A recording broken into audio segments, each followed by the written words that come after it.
şahada altın arı, bir şahada altın arı, mendep durun altı zoru.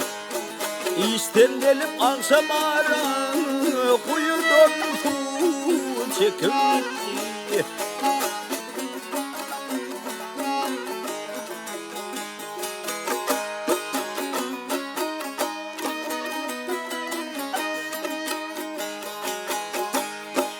Aklım kalli kaltindi, her bakışı gelmedeni,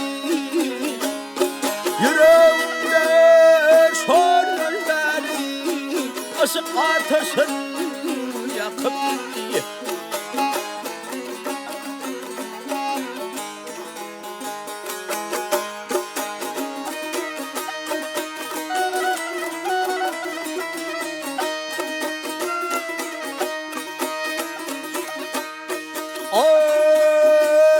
Uzun dilerim ağlım uğrap, içimde yarılırım.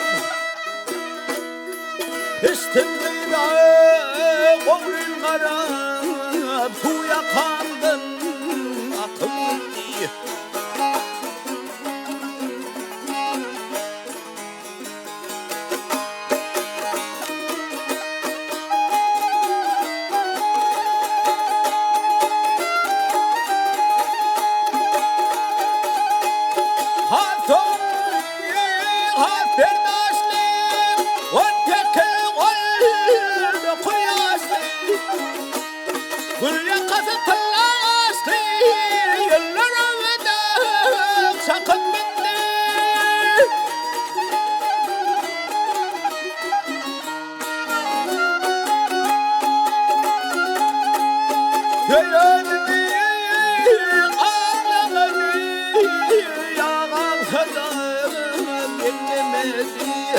Yalan sırrı yenlemedi, ay çektirmeyi dinlemedi, gönül başın çıtıp gitti.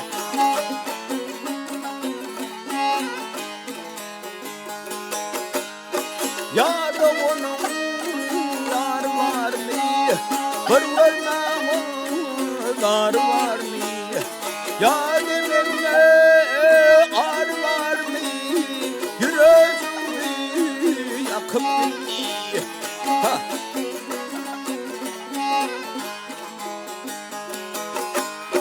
Ya demirle ar var mı, yüreğimi yakıp gitti. Boğun boğun söküp gitti.